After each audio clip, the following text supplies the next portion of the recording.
चलिए बच्चों, तो हम लोग आज लेक्चर 10 लेकर के आए। कल के लेक्चर में हम लोगों ने यहाँ पर स्ट्रक्चर देख लिया था प्लाज्मा मेम्ब्रेन का, राइट। हम लोग प्लाज्मा मेम्ब्रेन के बारे में डिस्कस कर रहे हैं। तो प्लाज्मा मेम्ब्रेन का स्ट्रक्चर हम लोगों ने पढ़ लिया था, देखा नहीं था स्ट्रक्चर। आज हम लोग इस लेक्चर में देख लेंगे। तो हम ये कह सकते हैं कि जो लेक्चर 10 है ये पार्ट 2 हम कह सकते हैं। ये पार्ट 2 के अंतर्गत आ जाएगा। यानी कि इसमें हम लोग स्ट्रक्चर देख लेंगे प्लाज्मा मेम्ब्रेन का। देन स्ट्रक्चर के साथ साथ इसी लेक्चर में हम लोग फंक्शन ऑफ प्लाज्मा मेम्ब्रेन के बारे में भी डिस्कस कर लेंगे। कल का लेक्चर काफी लंबा हो गया था, इस वजह से जो उसका स्ट्रक्चर है उसको समझाने में भी थोड़ा सा समय लग जाता। तो आज हम लोग उसको देख लेते हैं, राइट। तो थ्योरी हम लोगों ने पढ़ ली थी। जो स्ट्रक्चर है प्लाज्मा मेम्ब्रेन का वो कुछ इस तरीके से आपको इलेक्ट्रॉन माइक्रोस्कोप के अंदर दिखाई देगा।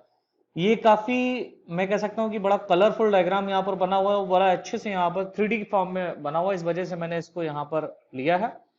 तो इसमें खास बात ये समझे कि जो आपको ये सारा का सारा जो स्ट्रक्चर दिख रहा है ये वाला, ठीक है, ये जो स्ट्रक्चर है ये स्ट्रक्चर फास्फोलिपिड्स का लेयर कहला रहा है। क्या कहला रहा है? फास्फोलिपिड का बाई लेयर कहला रहा है, जो ऊपर की तरफ भी पाया जा रहा है। ये सारा का सारा स्ट्रक्चर जो यहां पर आपको देखने को मिल रहा है ये वाला, राइट। ये स्ट्रक्चर ये ऊपर की तरफ पाया जा रहा है इस तरीके से, और ये लेयर के फॉर्म में अरेंज रहता है। और नीचे की तरफ भी आपको ये इस तरीके से दो स्ट्रक्चर बाई लेयर्ड आपको फास्फोलिपिड्स दिखाई देंगे। जो नीचे की तरफ, आप नीचे की तरफ कहने का मतलब या अंदर की तरफ कहने का मतलब हम ये कह सकते हैं साइटोप्लाज्म की तरफ। और एक्स्ट्रा सेलुलर फ्लूइड मींस मतलब जो बाहर की तरफ है, जो आउटसाइड द सेल है, और जो इनसाइड द सेल है। इनसाइड द सेल की तरफ ये वाला रीजन और आउटसाइड द सेल की तरफ ये वाला रीजन आप कह सकते हैं। तो यहां पर आप देखिए फास्फोलिपिड का कितना लेयर पाया जा रहा है बेटा? 2 लेयर पाया जा रहा है। फास्फोलिपिड का 2 लेयर यहां पर अरेंज है, बाई लेयर्ड फास्फोलिपिड पाई जा रही है। अब फास्फोलिपिड में भी कुछ खास बात है। जैसे क्या खास बात है समझिए। आप देखिए यहां पर जो ऊपर साइड में ये पाया जा रहा है, ठीक है, जो राउंडेड स्ट्रक्चर है, this structure are also called as hydrophilic head.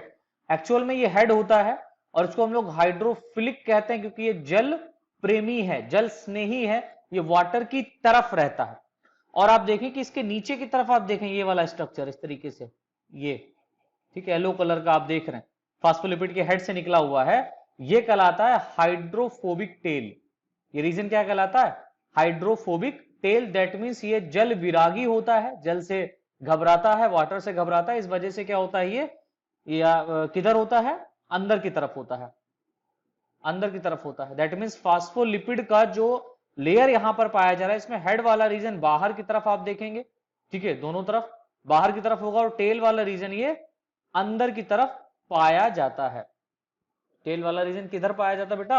अंदर की तरफ पाया जाता है। अब देखिए जो टेल वाला रीजन है इसमें एक फोर्स काम करता है जिसको हम लोग बोलते हैं वॉन्डरवाल फोर्स। इसमें एक फोर्स काम करता है जिसे हम लोग क्या बोलते हैं? वॉन्डरवाल फोर्स, जिसके कारण ये टेल वाला रीजन आपस में अटैच रहता है, आपस में अट्रैक्ट रहता है। अब देखिए कुछ खास बात यहां पर हम लोग देखें, जो सिंगर और निकलसन ने जो अपना ये मॉडल प्रपोज किया, इसमें इन्होंने बताया कि जो फास्फोलिपिड्स होते हैं, इस फास्फोलिपिड्स के अंदर प्रोटीन्स क्या होते हैं? तैरते रहते हैं। तो प्रोटीन का एकदम सही अरेंजमेंट यहां पर आपको देखने को मिलेगा। तो यहां पर देखिए कि जो प्रोटीन्स यहां पर पाई जा रही है वो कई प्रकार की है। मतलब हमने यहां पर आपको दो टाइप की बताई है, एक एक्सट्रिंसिक प्रोटीन बताई, दूसरा इंट्रिंसिक प्रोटीन बताई। एक्सट्रिंसिक प्रोटीन वो प्रोटीन होती है जो पेरिफेरल की तरफ पाई जाती है, लाइक ये देखिए, इसको हम लोग सरफेस प्रोटीन के नाम से भी जानते हैं। ये वाली, ये क्या है? एक्सट्रिंसिक प्रोटीन है। इसको इजिली तरीके से क्या किया जा सकता है? रिमूव किया जा सकता है। और जो सरफेस प्रोटीन होती है दोनों तरफ पाई जाती है। आपको यहां पर भी इस तरीके से देखने को मिल सकती है सरफेस प्रोटीन, राइट। यहां पर भी आप देख सकते हैं सरफेस प्रोटीन यहां पर पाई जाएगी, ठीक है। एक्स्ट्रा सेलुलर फ्लूइड की तरफ और इंट्रा सेलुलर फ्लूइड की तरफ, दोनों तरफ आपको एक्सट्रिंसिक प्रोटीन देखने को मिलती है, जिसको हम लोग सरफेस प्रोटीन भी कहते हैं। इसका बहुत ज्यादा रोल नहीं होता। आपको पता है कि जो सरफेस प्रोटीन होती हैं ये एंजाइम एक्टिविटीज में पार्टिसिपेट करते हैं। और ये स्पेशली आप देखेंगे कि जो स्पेक्ट्रीन प्रोटीन है, स्पेशली कौन सी प्रोटीन? स्पेक्ट्रीन जो प्रोटीन पाई जाती है वो सरफेस प्रोटीन के अंतर्गत आती है, जिसको हेलिकल एक्सट्रिंसिक पेरिफेरल प्रोटीन के नाम से भी जाना जाता है। राइट। और ये सरफेस पर पाई जाती है, प्रेजेंट रहती है और इंट्रिंसिक प्रोटीन से अटैच रहती है। यानी जो स्पेक्ट्रीन प्रोटीन है ये इंट्रिंसिक प्रोटीन या सरफेस प्रोटीन से क्या रहती है बेटा, अटैच रहती है। हम यहां पर डाल सकते हैं ये इंट्रिंसिक प्रोटीन, ठीक है। ये इंट्रिंसिक प्रोटीन से स्पेक्ट्रीन प्रोटीन यहां पर स्पेशली क्या पाए जाते हैं, स्पेक्ट्रीन प्रोटीन पाए जाते हैं। वो स्पेक्ट्रीन प्रोटीन क्या करते हैं, एंडोस्केलेटन का ही भाग होते हैं एक तरीके से देखा जाए तो। यहां पर आप देख रहे हैं कि फिलामेंट्स या साइटोस्केलेटन ये यहां पर पाया जा रहा है। ये साइटोस्केलेटन जहां पर जिस प्रोटीन के साथ में अटैच रहता है, यहां पर एक स्पेशल प्रोटीन पाई जाती है जिसको हम लोग क्या बोलते हैं, स्पेक्ट्रीन प्रोटीन कहते हैं। इस बात को याद रखिएगा, क्या बोलते हैं, स्पेक्ट्रीन प्रोटीन के नाम से जाना जाता है। ये स्पेक्ट्रीन प्रोटीन एक्चुअल में क्या होता है, इंट्रिंसिक प्रोटीन से फिलामेंट्स को जोड़ने का काम करता है। किसको, ये जो फिलामेंट्स पाए जा रहे हैं साइटोप्लाज्म के अंदर, जो फिलामेंट्स पाए जा रहे हैं जो साइटोस्केलेटन का फॉर्मेशन कराएंगे, वो प्लाज्मा मेम्ब्रेन से अटैच रहता है। लेकिन प्लाज्मा मेम्ब्रेन से किससे अटैच रहता है, अरे हाँ भाई, प्लाज्मा मेम्ब्रेन के ये सरफेस प्रोटीन या इंट्रिंसिक एक्सट्रिंसिक प्रोटीन से, यहां पर एक्सट्रिंसिक करिएगा, एक्सट्रिंसिक प्रोटीन से या पेरिफेरल प्रोटीन से अटैच रहता है। एक्सट्रिंसिक प्रोटीन या पेरिफेरल प्रोटीन से अटैच रहता है with the help of spectrin protein, spectrin protein के द्वारा। और स्पेक्ट्रीन प्रोटीन को माना जाता है कि ये एक साइटोस्केलेटन का ही भाग होता है। राइट, इतना समझ में आया।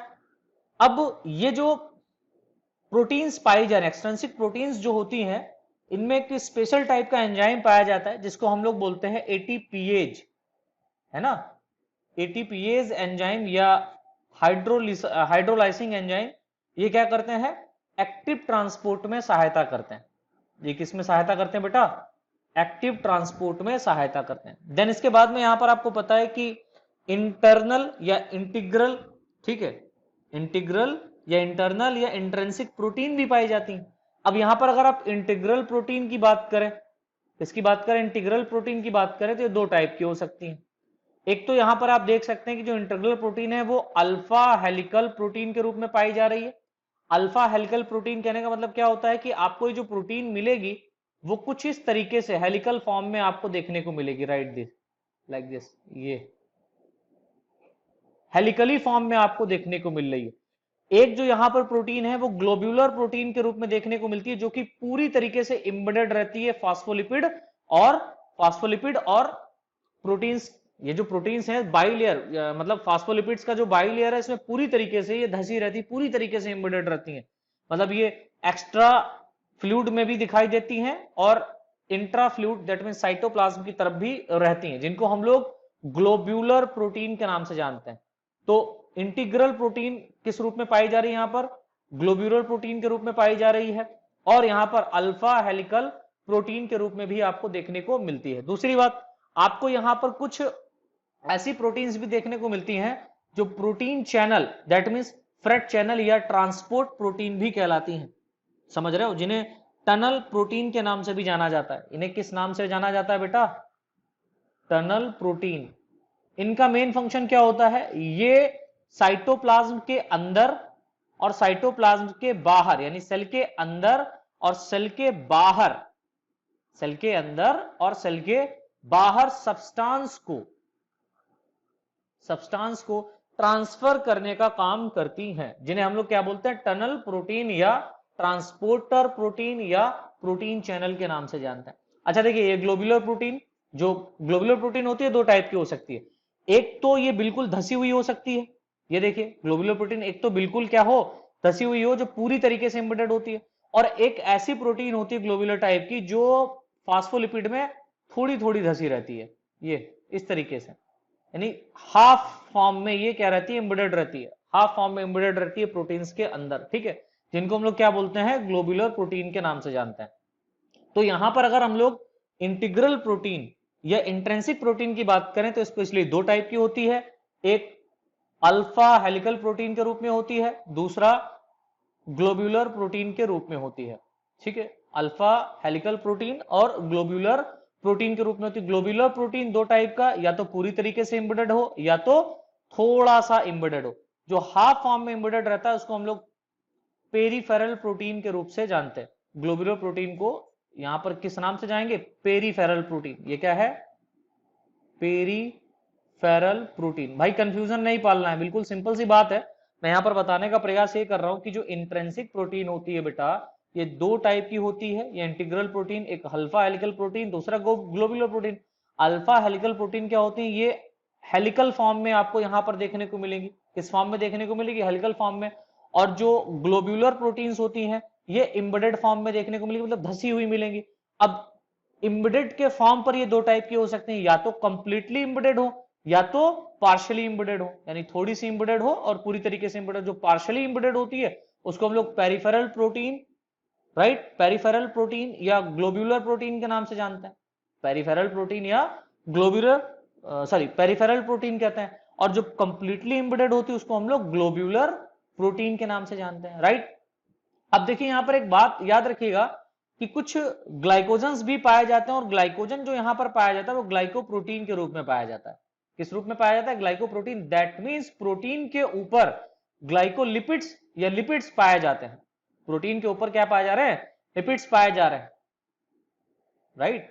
प्रोटीन के ऊपर लिपिड्स पाए जा रहे हैं। ये देखिए, ये जो इस कलर का यहां पर बना हुआ, ये इस तरीके का जो बना हुआ है, ये क्या कहला रहा है बेटा? ग्लाइकोलिपिड्स कहला रहे हैं। आपको पता है, मैंने बताया कि जो यूकैरियोटिक प्लाज्मा मेम्ब्रेन होती है उसमें कोलेस्ट्रॉल भी पाया जाता है। सारा का सारा लिखा हुआ ना, यूकैरियोट्स में कोलेस्ट्रॉल पाया जाता है जो कि सेल के स्ट्रक्चर में भाग लेता है, पार्टिसिपेट करता है। दूसरी बात, आपको मोस्ट इंपॉर्टेंट बात याद रखनी है कि इस मेम्ब्रेन में कार्बोहाइड्रेट भी पाए जाते हैं जो कि सेल से सेल को पहचानने में, सेल से सेल को पहचानने में भाग लेते हैं, ठीक है। कार्बोहाइड्रेट 1 से 2% के रूप में पाया जाता है, 1% से 2% के रूप में पाया जाता है यहां पर। लेकिन ये बहुत इंपॉर्टेंट होता है सेल टू सेल, यानी कोशिका से कोशिका को पहचानने में, सेल टू सेल आइडेंटिफिकेशन के रूप में ये कार्बोहाइड्रेट्स यहां पर पाए जाते हैं। इतना समझ में आया बच्चों? तो अगर आप एक फास्फोलिपिड की बात करें, एक फास्फोलिपिड को अगर आप बाहर निकालें तो आपको इसमें दो रीजन देखने को मिलता है। एक हेड वाला रीजन होता है, दूसरा टेल वाला रीजन होता है। जो हेड वाला रीजन होता है आपको पता है ये हाइड्रोफिलिक होता है, और जो टेल वाला रीजन होता है ये हाइड्रोफोबिक होता है। क्यों होता है, किस लिए होता है, मैंने आपको थ्योरी के अंतर्गत बताया था। तो इस तरीके से बेटा हमारा स्ट्रक्चर है। आप इसको एक नॉर्मल फॉर्म में भी बना सकते हैं, जो मैंने शुरुआत में आपको स्ट्रक्चर बनाया था वो भी स्ट्रक्चर आप यहाँ पर बना सकते हो, कोई दिक्कत नहीं। बस उसमें थोड़ा सा आपको प्रोटीन्स का अरेंजमेंट थोड़ा सा और अच्छे से दिखाना पड़ेगा। फास्फोलिपिड का बाई लेयर रहेगा, क्या रहेगा? फास्फोलिपिड्स का बाई लेयर स्ट्रक्चर रहेगा। देन उसके अंदर प्रोटीन्स जो होंगी वो क्या रहेंगी? एम्बेडेड फॉर्म में पाई जाती हैं। तो ये है हमारा एक स्ट्रक्चर ऑफ प्लाज्मा मेम्ब्रेन। अब बेटा जो यहां पर इंपॉर्टेंट पॉइंट है वो है फंक्शन ऑफ प्लाज्मा मेम्ब्रेन का, ठीक है। यानी कि प्लाज्मा मेम्ब्रेन का कार्य क्या है, ये बहुत इंपॉर्टेंट है। तो सबसे पहला कार्य तो हम लोग यहां पर देखेंगे इसके ट्रांसपोर्ट के लेवल पर। किस लेवल पर देखेंगे? फर्स्ट यहां पर देखेंगे ट्रांसपोर्ट लेवल पर। दैट मींस हम लोग यहां पर परिवहन की बात करेंगे, ट्रांसपोर्ट की बात करेंगे कि जो प्लाज्मा मेम्ब्रेन है ये ट्रांसपोर्ट किस तरीके से करता है। और जो ट्रांसपोर्ट यहां पर होता है ये दो तरीके से हो सकता है प्लाज्मा मेम्ब्रेन में। ट्रांसपोर्ट दो तरीके से हो सकता है, मेनली दो टाइप से यहां पर होता है ट्रांसपोर्ट, जिसको हम लोग एक्टिव ट्रांसपोर्ट और पैसिव ट्रांसपोर्ट के नाम से जानते हैं। और एक यहां पर और ट्रांसपोर्ट होता है जिसको हम लोग बोलते हैं एंडोसाइटोसिस। एक होता है क्या? एंडोसाइटोसिस। और एक तरीका और होता है जिसको हम लोग बोलते हैं एक्सोसाइटोसिस। तो मेनली ट्रांसपोर्ट जो हो रहा है वो दो तरीके से होता है, लेकिन और भी अगर लेवल देखा जाए, और भी अगर हम लोग थोड़ा सा स्ट्रक्चर यहां पर देखें, इसको डिटेल में जाएंगे तो दो और तरीके से आपको देखने को मिलेगा। तो पहला यहां पर जो ट्रांसपोर्ट देखेंगे एक्टिविटी के आधार पर, तो वो कैसा होगा? Passive transport, passive transport, right, और active transport, active transport. Activity के लेवल पर हम लोग यहां पर देख रहे हैं। अगर हम लोग यहां पर बात करेंगे कोशिका के अंदर जो पदार्थ हैं उनका किस तरीके से इंटर हो रहा है, वो किस तरीके से अंदर जा रहे हैं, प्लाज्मा मेम्ब्रेन से होकर के जा रहे हैं, ठीक है, या किस तरीके से प्लाज्मा मेम्ब्रेन के बाहर वो निकल रहे हैं, तो ये दो प्रकार का हो सकता है, जिसको हम लोग बोलते हैं एंडोसाइटोसिस, एंडोसाइटोसिस, और दूसरा है एक्सोसाइटोसिस। पहला है एंडोसाइटोसिस, दूसरा है एक्सोसाइटोसिस। तो यहां पर सबसे पहले हम लोग जो देखेंगे वो देखेंगे पैसिव ट्रांसपोर्ट, देन देखेंगे एक्टिव ट्रांसपोर्ट, फिर देखेंगे एंडोसाइटोसिस, और फिर हम लोग देखेंगे एक्सोसाइटोसिस, यानी कि इनके बीच में क्या डिफरेंस है। तो पहले तो ट्रांसपोर्ट लेवल पर अगर अपन लोग देखें, परिवहन लेवल पर देखें, तो हमारा जो पैसिव ट्रांसपोर्ट है वो किस तरीके से हो रहा है उसको समझना है। तो पहली हेडिंग डाल दीजिए पैसिव ट्रांसपोर्ट मीन्स निष्क्रिय श्वसन, सॉरी निष्क्रिय परिवहन, निष्क्रिय परिवहन। तो निष्क्रिय परिवहन किस तरीके से हो रहा है इसको समझना है। तो लिखें इसके अंतर्गत, इस प्रकार का ट्रांसपोर्ट, इस प्रकार का ट्रांसपोर्ट कंसंट्रेशन ग्रेडियंट, याद रखिएगा कंसंट्रेशन ग्रेडियंट्स के साथ साथ होता है, के साथ साथ होता है। अर्थात कंसंट्रेशन ग्रेडियंट मींस क्या होता है, अर्थात इस प्रकार का ट्रांसपोर्ट, अर्थात इस प्रकार का ट्रांसपोर्ट हाई कंसंट्रेशन से, बहुत सिंपल है, हाई कंसंट्रेशन से लो कंसंट्रेशन,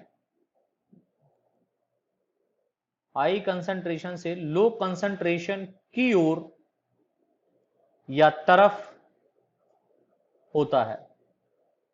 बड़ा सिंपल है, इस प्रकार के ट्रांसपोर्ट में हाई कंसंट्रेशन से लो कंसंट्रेशन की ओर होता है। जैसे मान लीजिए किसी लेवल पर हाई कंसंट्रेशन है, ठीक है, कहीं पर हाई कंसंट्रेशन है, और ये हाई कंसंट्रेशन से कहां जाता है, लो कंसंट्रेशन की ओर जाता है, लो कंसंट्रेशन की ओर जाता है। जैसे हम एक एग्जांपल लेते हैं, मान लो एक सेल है, ठीक है, और इस सेल को हमने एक बीकर में डाल दिया। कहां डाल दिया, बीकर में डाल दिया, और इस बीकर में जो सॉल्यूशन है, मैं सॉल्यूशन की बात कर रहा हूं, किसकी, विलयन की बात कर रहा हूं। जो सॉल्यूशन है इसमें जो साइल्यूट पार्टिकल है, इसमें जो सॉल्यूट पार्टिकल है और जो सॉल्वेंट पार्टिकल है, सॉल्यूट और जो सॉल्वेंट है, इनकी मात्रा की बात करें तो मान लो जो सॉल्यूट पार्टिकल है वो यहां पर 1 kg है, यानी 1 किलोग्राम मान लेते हैं, और जो सॉल्वेंट पार्टिकल है, सॉल्वेंट कहने मतलब हम सिंपल सी बात कह सकते हैं वाटर मॉलिक्यूल है, तो वाटर मॉलिक्यूल हम यहां मान लेते हैं 2 लीटर है। तो 2 लीटर पानी में जब 1 किलो चीनी हम ले लेते हैं, यहां पर 1 kg सॉल्यूट पार्टिकल में क्या लेते हैं, चीनी लेते हैं, शुगर लेते हैं, 1 किलो चीनी घोलेंगे तो वो क्या बन जाता है, विलयन बन जाता है, मींस सॉल्यूशन बन जाता है। अब इस विलयन में अगर हम लोग सॉल्यूट पार्टिकल की बात करें तो वो कितना है, 1 kg है, और यहां पर अगर हम लोग किसकी बात करें, सॉल्वेंट पार्टिकल की बात करें तो वो 2 लीटर है, मींस 2 लीटर पानी है।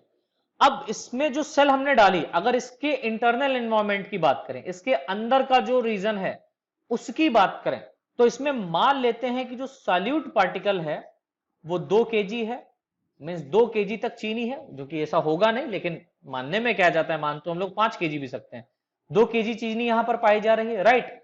और जो सॉल्वेंट पार्टिकल है, जो सॉल्वेंट पार्टिकल है या सॉल्वेंट है जो यहां पर, वो मात्र 1 लीटर है। एक सेल हमने ली जिसमें 1 लीटर, इतना पॉसिबल नहीं है लेकिन इमेजिन करते हैं सिर्फ समझने के लिए बेटा, कि एक सेल में 1 लीटर पानी है और 2 किलो चीनी है, राइट। और यहां पर जिस सेल को हमने किसी बीकर में डाला, तो उस बीकर का जो सॉल्यूशन है उसमें 1 kg चीनी है और 2 लीटर पानी है। तो यहां पर अगर हम लोग सॉल्यूट पार्टिकल को देखें, सॉल्यूट पार्टिकल को देखें, देखो थोड़ा सा कंफ्यूजन इसमें पैदा होगा, लेकिन आपको कंफ्यूजन नहीं लाना है, आपको बस समझना है बहुत अच्छे से। मान लीजिए अगर हम लोग यहां पर चीनी की बात करेंगे, तो चीनी कहां पर ज्यादा है, सेल के अंदर ज्यादा है, भाई चीनी यहां पर ज्यादा है, सेल में ज्यादा है, और पानी में कम है, पानी में कम है। तो सॉल्यूट पार्टिकल के लेवल पर जब आप बात करते हैं, तो सॉल्यूट पार्टिकल लेवल पर हमने कंसंट्रेशन देखा, हाई कहां पर है, हाई कहां पर है सॉल्यूट पार्टिकल का, सेल के अंदर, और लो कहां पर है सॉल्यूट पार्टिकल का, बीकर के अंदर। तो यहां पर पानी कहां से कहां फ्लो होगा, ये क्वेश्चन आता है। तो देखिए सॉल्यूट पार्टिकल को, अच्छा इन दोनों के बीच में जो कंसंट्रेशन है उसको मेंटेन इक्वल करने के लिए यहां पर जो पानी होगा वो बाहर से अंदर की ओर जाएगा। यहां पर पानी जो होगा वो बाहर से अंदर की ओर जाएगा। दैट मीन्स हम पानी की बात कर रहे हैं, किसकी बात कर रहे हैं, पानी की बात कर रहे हैं, चीनी की नहीं। तो चीनी के लेवल पर जब हम बात करेंगे, सॉल्यूट पार्टिकल के लेवल पर बात करेंगे, तो हमारा जो स्टेटमेंट बनेगा वो यहां पर बनेगा कि water will flow from low concentration, समझो, low concentration of solute particle, water will flow from low concentration of solute particle to high concentration of solute particle। solute particle means ये कह रहा है पानी ऐसी जगह से फ्लो होगा जहां पर लो कंसंट्रेशन के सॉल्यूट पार्टिकल पाए जा रहे हैं। लो सॉल्यूट पार्टिकल पाए जा रहे हैं कहां पर, बीकर में, क्योंकि यहां पर 1 किलो चीनी है और यहां पर 2 किलो चीनी है। अगर पानी का बहाव जो होगा वो, देखो हो कहां से रहा है, पानी का बहाव इस कंडीशन में भी बाहर से अंदर की ओर होगा, समझ रहे हो।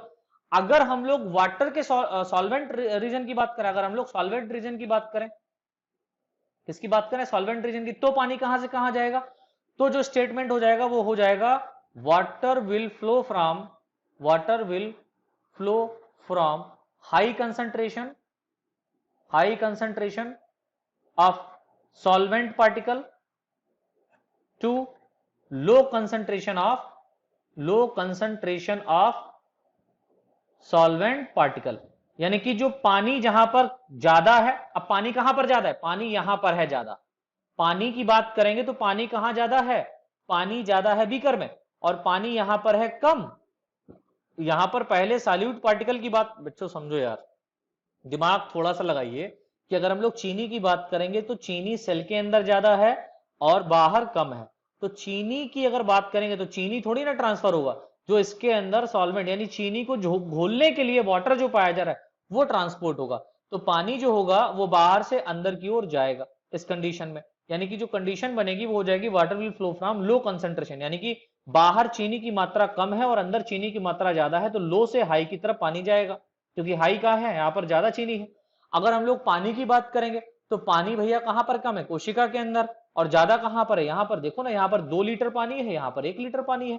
तो पानी जो होगा वो कहां से कहां जाएगा, हाई से लो की तरफ। तो कंसंट्रेशन ग्रेडियंट के लेवल पर यह काम करता है। अगर हम लोग एक एग्जांपल लें, मान लीजिए आप यहां पर खड़े हैं, ठीक है, और आपके सर के ऊपर बहुत सारा भार लदा हुआ है। मान लो ये 50 किलो की एक बोरी है, 50 किलो की एक आलू की बोरी आपके सर पर रखी हुई है।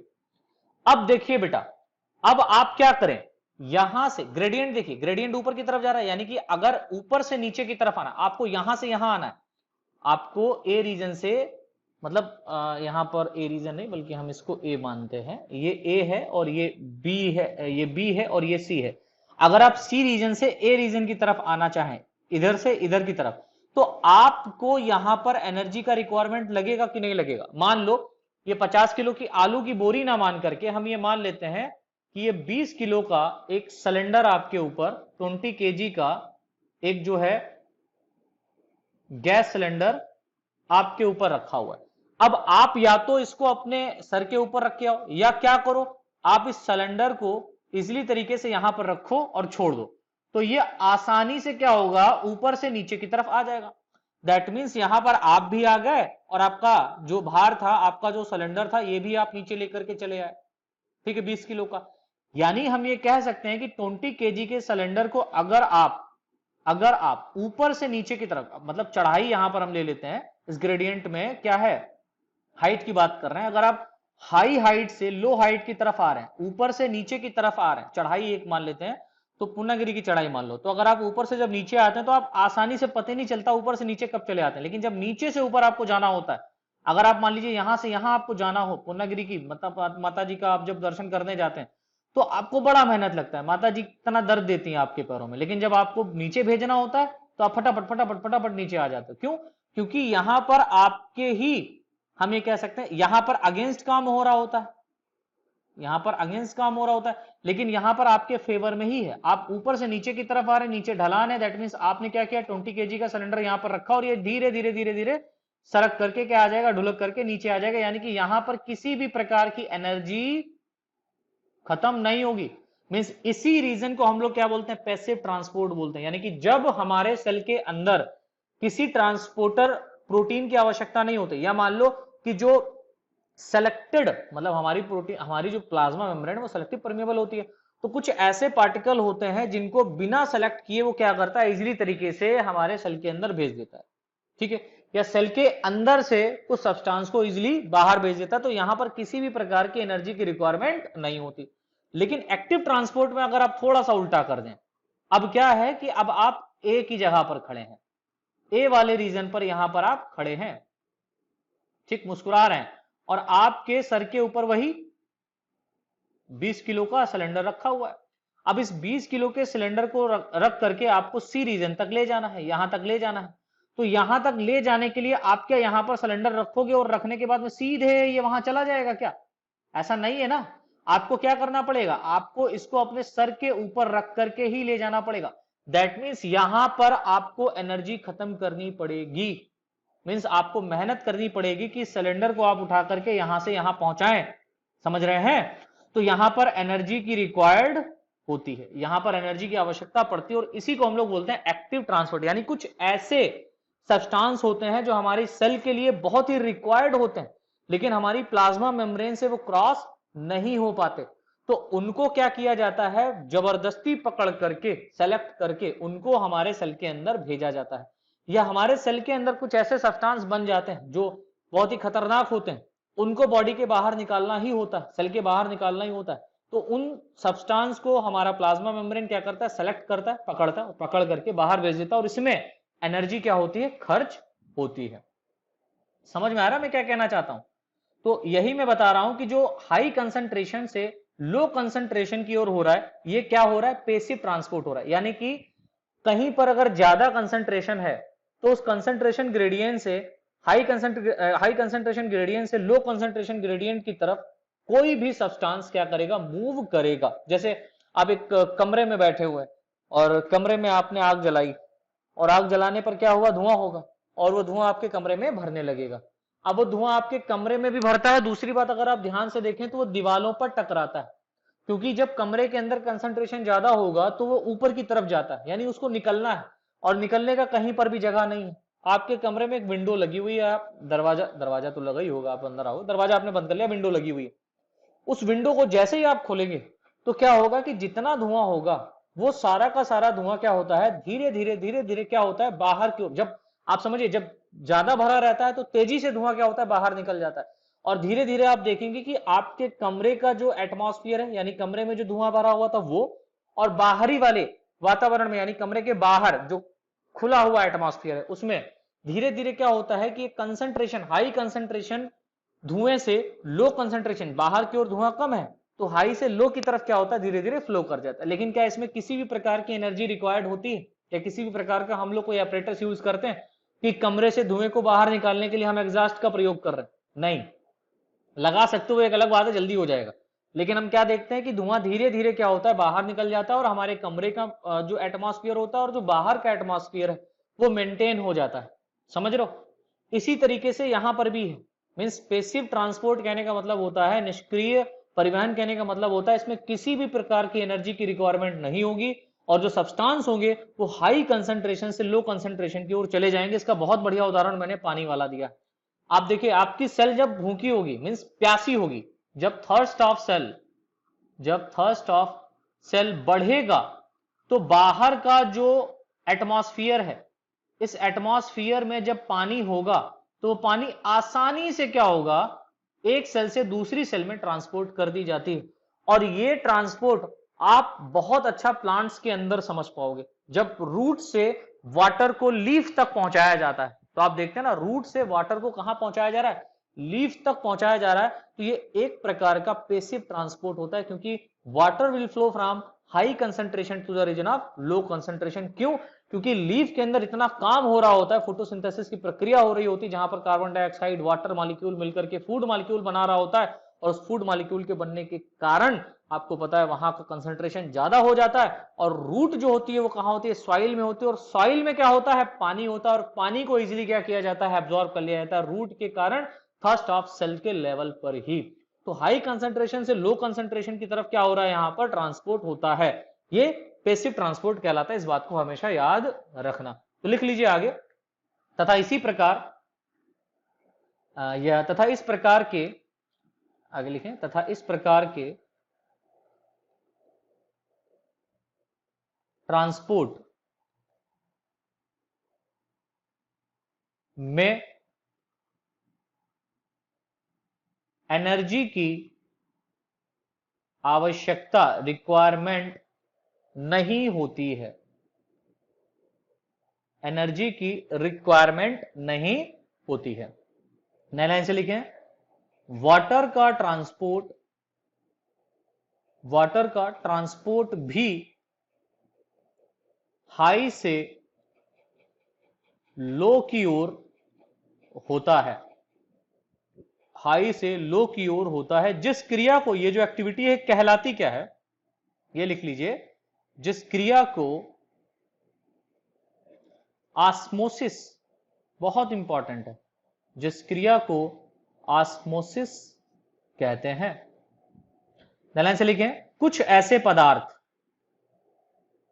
या कुछ ऐसे पदार्थों का ट्रांसपोर्ट नॉन पोलर फास्फोलिपिड्स, कुछ ऐसे पदार्थों का transport non polar phospholipid layer से नहीं हो पाता है, कुछ ऐसे पदार्थों का ट्रांसपोर्ट जो नॉन पोलर फास्फोलिपिड लेयर से नहीं हो पाता है, जिसके लिए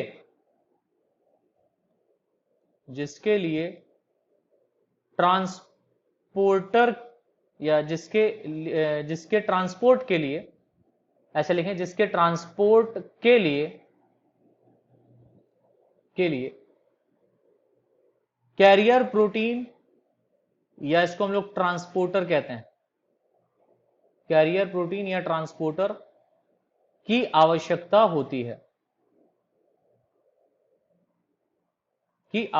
होती है, अब मान लीजिए कि जो ट्रांसपोर्टर प्रोटीन्स हैं, जो कैरियर प्रोटीन्स हैं, ये क्या करेंगे, इजिली उन सब्सटेंस को पकड़ेंगे, मॉलिक्यूल्स को पकड़ेंगे और उठा करके सेल के अंदर भेज देते हैं। भाई आप जाओ, आपको तो जाना ही जाना है, क्योंकि आप सेल के अंदर बहुत सारा काम करेंगे, और आप नाराज हैं, जैसे कि आप समझ सकते हैं कि घर में कोई फंक्शन हो और आप जीजा को दावत दो बिल्कुल लास्ट में, तो जीजा आपके नाराज हो जाते हैं, फिर उनको जबरदस्ती पकड़ के लाना पड़ता है कि नहीं यार चलो यार, आपको चलना पड़ेगा, समझ रहे हो, ठीक है। तो यही यहां पर भी है, ये जो जीजा टाइप लोग हैं या फूफा टाइप लोग हैं, ये क्या होते हैं, सेल के बाहर बैठे रहते हैं, वो कहते हैं नहीं जाएंगे, तुमने मेरा दिल तोड़ दिया है। तो कुछ ट्रांसपोर्टर होते हैं, जैसे कि पिताजी जाते हैं या भाई जाते हैं, वो पकड़ करके लाते हैं, नहीं चलो यार, पैर वैर छूते हैं, नहीं चलो गलती हो गई माफ कर दो, चलो फंक्शन में चलो। तो यही होता है कि इनको पकड़ते हैं वहां से प्रोटीन्स को, फूफा जी नाना जी टाइप वाले, मामा जी, या हम कह सकते हैं कि जीजा जी टाइप वाले, और उनको उठा करके सेल के अंदर ले आते हैं और फिर कार्यवाही शुरू की जाती है, समझ रहे हैं। अब इसके बाद में हम लोग एक्टिव ट्रांसपोर्ट के बारे में समझते हैं। तो हेडिंग डाल दीजिए एक्टिव ट्रांसपोर्ट, बी हेडिंग पड़ेगी एक्टिव ट्रांसपोर्ट, यानी कि सक्रिय परिवहन क्या होता है, सक्रिय परिवहन किस तरीके से होता है, इसको समझना बहुत इंपॉर्टेंट है, ठीक है। सक्रिय परिवहन लिखें इसमें, इस प्रकार का ट्रांसपोर्ट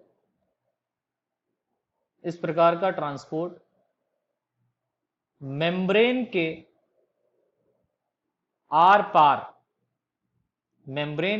पार लो कंसंट्रेशन से हाई कंसंट्रेशन की ओर होता है, समझते हैं हम लोग। मान लीजिए जैसे एक सेल है, ठीक है, इस सेल के अंदर जो ग्लूकोज पार्टिकल है वो बहुत ज्यादा मात्रा में है, ग्लूकोज पार्टिकल बहुत ज्यादा मात्रा में है, आपने बहुत ज्यादा रसगुल्ले खाए, ठीक, कल आप शादी में गए, वहां पर आपने बहुत सारा रसगुल्ला खाया।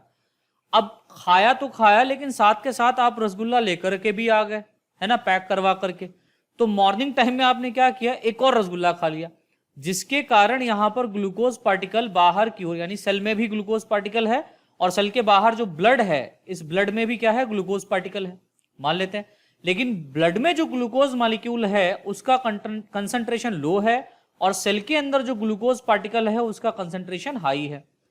तो यहां पर अब ग्लूकोज पार्टिकल आपको पता है इसको बॉडी के बाहर तो रिलीज किया नहीं जाएगा, तो क्या होगा कि इसको जबरदस्ती पकड़ पकड़ के सेल के अंदर भेजा जाएगा। इस ग्लूकोज पार्टिकल को जबरदस्ती लो कंसंट्रेशन से हाई कंसंट्रेशन की ओर भेजा जा रहा है। यही तो बात है बायोएक्टिव ट्रांसपोर्ट में, क्या इस प्रकार के ट्रांसपोर्ट में मेम्ब्रेन के आर पार लो कंसंट्रेशन से हाई कंसंट्रेशन की ओर होता है, यानी कि इस मेम्ब्रेन के आर पार बाहर की ओर लो, ये मैं समझाने के लिए आपको बता रहा हूं, सब्सटेंस अलग टाइप के होते हैं। यहां पर जो ग्लूकोज मॉलिक्यूल्स हैं ये लो लेवल पर हैं, लेकिन यहां पर हाई कंसंट्रेशन फॉर्म में पहले से ग्लूकोज पार्टिकल बहुत ज्यादा भरा हुआ है, सेल के ऊपर बहुत ज्यादा प्रेशर है कि भाई इतना सारा ग्लूकोज पार्टिकल हमको डिसॉल्व करना, सही करना, राइट। तो उसको सही करने के लिए यहां पर सेल के अंदर हाई कंसंट्रेशन है, लेकिन सेल के बाहर ब्लड में लो कंसंट्रेशन ऑफ ग्लूकोज पार्टिकल है। अब लो कंसंट्रेशन अगर है भी तो ग्लूकोज पार्टिकल को फेंका थोड़ी ना जाएगा, तो इसलिए क्या होता है, सेल के अंदर एक्टिवली, ठीक है, एक्टिवली फॉर्म में क्या किया जाता है, ग्लूकोज पार्टिकल को उठा उठा करके सेल के अंदर भेजा जाता है। तो यहां पर आप देख रहे हैं, यहां पर लो है, यहां पर हाई है, तो वाटर या glucose particle will flow from high concentration to low concentration to the region of high concentration. ठीक है, लिख लीजिए आगे। इस प्रकार के ट्रांसपोर्ट में एनर्जी की रिक्वायरमेंट होती है। एनर्जी की रिक्वायरमेंट होती है, एनर्जी किस रूप में होगा, एटीपी के रूप में होगा। इस बात को याद रखना, ब्रैकेट में लिख देना। जिस कारण इसे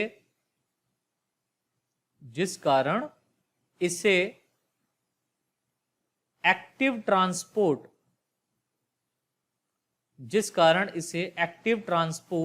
कहते हैं। ठीक है, यह ट्रांसपोर्ट एक पंप, याद रखिएगा, यह ट्रांसपोर्ट एक पंप के रूप में कार्य करता है। बहुत बढ़िया एग्जाम्पल अगर आप देखें तो बहुत अच्छा एग्जाम्पल है सोडियम व potassium ion pump. Sodium potassium pump आप लोगों ने प्लांट में पढ़ा होगा। जब स्टोमेटा क्या होते हैं, अरे सर ये एक ऐसी कोशिकाएं होती हैं जो लीफ की सेल्स में पाई जाती हैं और यहां से एयर को ट्रांसफर किया जाता है, यानी कार्बन डाइऑक्साइड को लीफ के अंदर लिया जाता है, ऑक्सीजन को बाहर भेजा जाता है स्टोमेटा के द्वारा। तो स्टोमेटा के ओपनिंग एंड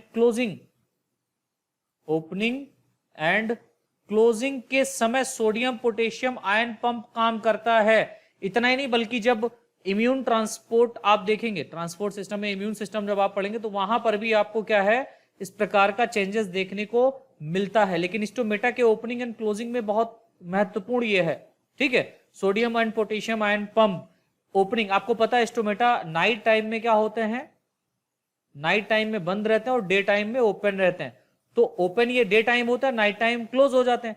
तो खुलने और बंद होने में सोडियम पोटेशियम आयन पंप का बहुत बड़ा रोल होता है, क्योंकि यहां पर एक्टिव फॉर्म में एक्टिवली क्या किया जाता है, स्टोमेटा को क्लोज किया जाता है और एक्टिवली क्या किया जाता है, स्टोमेटा को ओपन किया जाता है। तो यहां पर जो ट्रांसपोर्ट हो रहा है वो कैसा हो रहा है, एक्टिव फॉर्म में हो रहा है, एक्टिवली हो रहा है। थर्ड जो यहां पर पॉइंट हमारा रहेगा, ठीक है, वो है सी, हमारा है सी, हेडिंग डाल दो, एंडोसाइटोसिस। एंडोसाइटोसिस क्या है ना, इसके बारे में लिख लीजिए। ये भी एक कोशिका के ट्रांसपोर्ट में ही पार्टिसिपेट करता है। लिखें, सेल के अंदर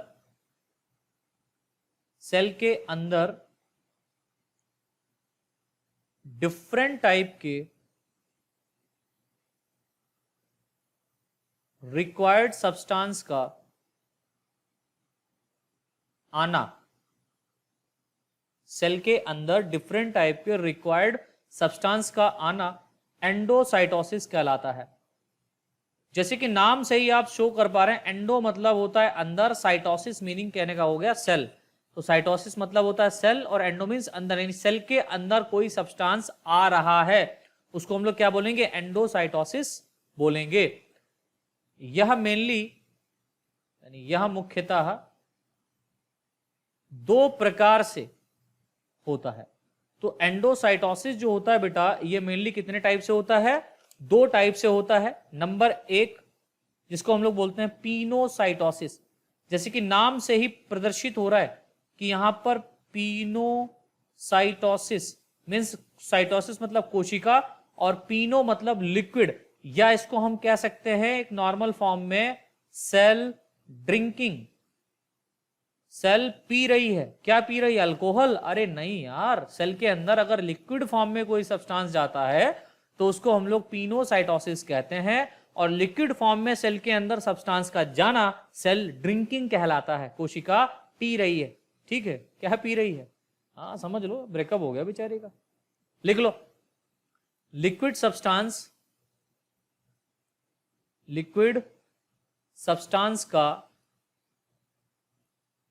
प्लाज्मा मेम्ब्रेन के, लिक्विड सब्सटेंस का प्लाज्मा मेम्ब्रेन के द्वारा वेसिकल्स व बैग के सिमिलर, वेसिकल्स या बैग के सिमिलर पीनोसोम, जो यहां पर बैग लाइक स्ट्रक्चर बनेगा लिक्विड फॉर्म वाला, उसको पीनोसोम बोलेंगे। पीनोसोम के रूप में इनटेक करना पीनोसाइटोसिस कहलाता है। पीनोसाइटोसिस कहलाता है। मान लो यहां पर एक सेल है और इस सेल के बाहर लिक्विड फॉर्म में यहां पर सब्सटेंस पड़ा हुआ है, या क्या होगा, सबसे पहले अमीबा सेल मान लेते हैं, तो यहां पर कोई सब्सटेंस पड़ा हुआ, अमीबा इसके पास आया और इसने इसके ऊपर एंजाइम्स का बौछार कर दिया। एंजाइम्स के कारण ये यहां पर जो सॉलिड सब्सटेंस था, ये मैं आपको फॉर्म बता रहा हूं, सॉलिड सब्सटेंस था, ये चेंज हो गया लिक्विड सब्सटेंस में। ये किस में चेंज हो गया, लिक्विड सब्सटेंस में। और फिर क्या होगा, इसको सेल इंटेक कर लेगा, अमीबा सेल इसको अंदर ले लेगा, और जो लिक्विड फॉर्म में यहां पर स्ट्रक्चर आएगा, इसके चारों तरफ यहां पर एक बैग लाइक स्ट्रक्चर बन जाएगा, and this structure are also called as pinosome. ठीक है, तो यहां पर लिक्विड फॉर्म में सब्सटेंस का सेल के अंदर जाना पीनोसोम कहलाता है। अब दूसरा एक पार्ट है जिसको हम लोग बोलते हैं फैगोसाइटोसिस। तो सेकेंड पार्ट है वो क्या है, फैगोसाइटोसिस। साइटोसिस का मतलब तो समझ गए वो सेल, और फैगो का मतलब होता है भक्षण करना, यानी कोशिका कुछ यहां पर खाएगी, कोशिका का खाना। दैट मीन्स हम ये कह सकते हैं सेल ईटिंग, हम लोग नहीं खाएंगे, कोशिका खा रही है, सेल ईटिंग, कोशिका भोजन कर रही है। ठीक है, तो लिखो इसमें सॉलिड या कॉम्प्लेक्स सब्सटेंस, सॉलिड या कॉम्प्लेक्स सब्सटेंस का मेम्ब्रेन के द्वारा, याद रखिएगा, मेम्ब्रेन के द्वारा फैगोसोम के रूप में, फैगोसोम के रूप में इनटेक करना फैगोसाइटोसिस कहलाता है।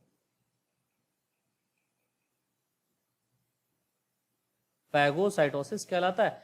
जैसे मैंने बताया कि एक तो पीनोसाइटोसिस, पीनोसाइटोसिस में मैंने बताया कि जो सेल होगा यह क्या करेगा, अपने एंजाइम्स को किसी सॉलिड पार्टिकल पर डालेगा, इसको बाहर ही क्या करेगा, डाइजेस्ट करेगा, और यहां पर ये जो प्रोसेस हो रहा है एक्स्ट्रा सेलुलर डाइजेशन हो रहा है, सेल के बाहर डाइजेशन हो रहा है, तो ये प्रोसेस एक्स्ट्रा सेलुलर कहलाएगा। और जब ये लिक्विड फॉर्म में चेंज हो जाएगा फिर इसको इंटेक कर लेगा।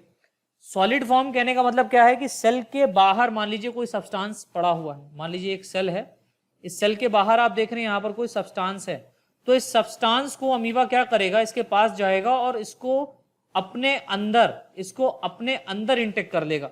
मीन्स हम ये मान लेते हैं कि ये एक अमीबा सेल है और इसको सब्सटेंस पार्टिकल यहां पर दिखाई दिया, मीन्स ये कोई फूड पार्टिकल है, तो ये धीरे धीरे इस सब्सटेंस पार्टिकल के पास में इस तरीके से जाएगी अमीबा सेल। ठीक है, नेक्स्ट टाइम आप देखेंगे कुछ इस तरीके से पूरी तरीके से ये कवर अप कर लेगा इसको।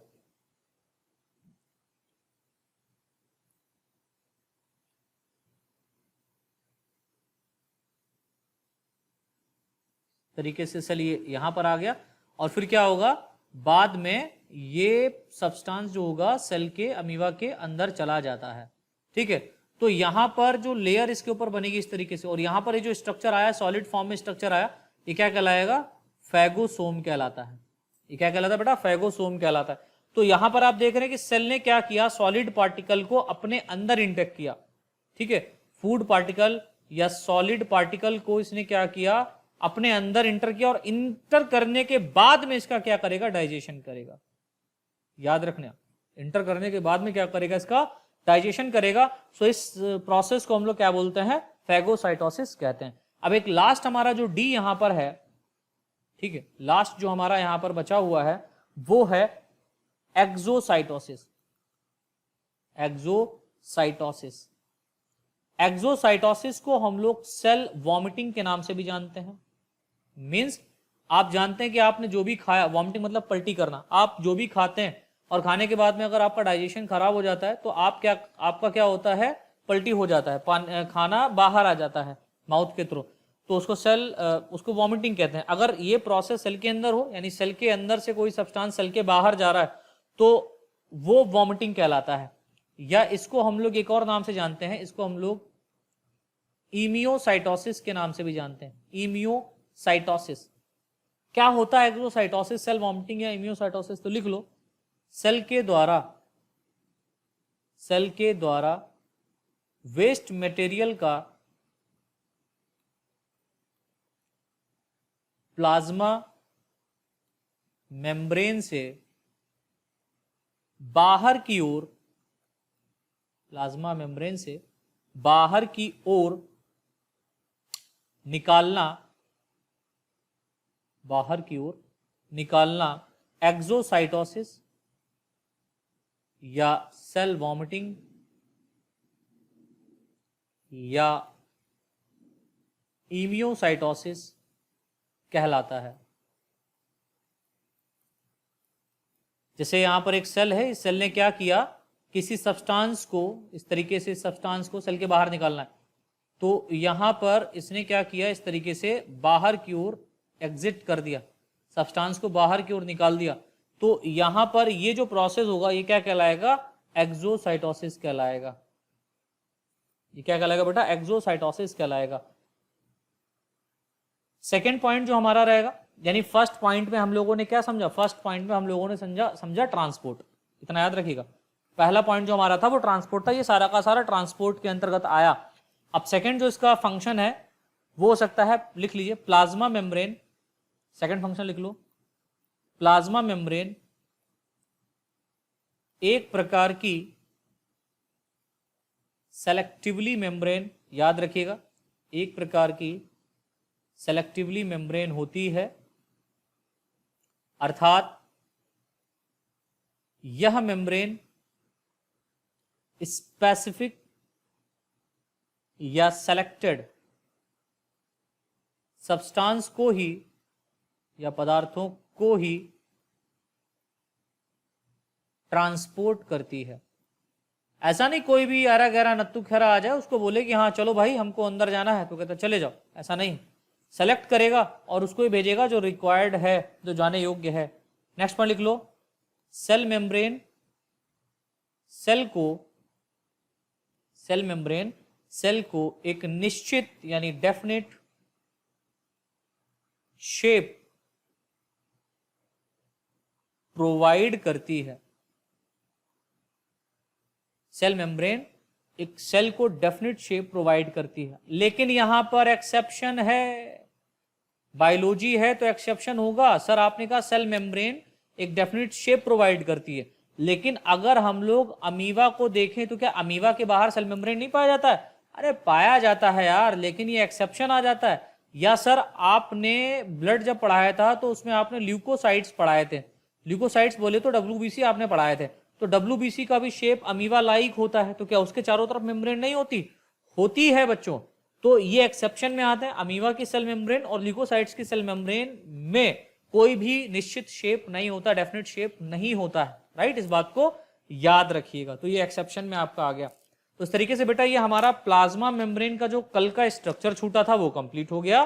देन इसके साथ साथ हम लोगों ने इसका फंक्शन भी देख लिया जो काफी इंपॉर्टेंट माना जाता है और आपके एग्जाम में आता है। इससे ऑब्जेक्टिव क्वेश्चन भी बहुत सारे पुटअप हो सकते हैं। तो सारे के सारे डाउट्स जो आपके हैं वो इस लेक्चर के through I think cover up हो गए होंगे। नहीं हुए होंगे तो आप लोग डेफिनेटली बेटा दोबारा से लेक्चर पढ़िए।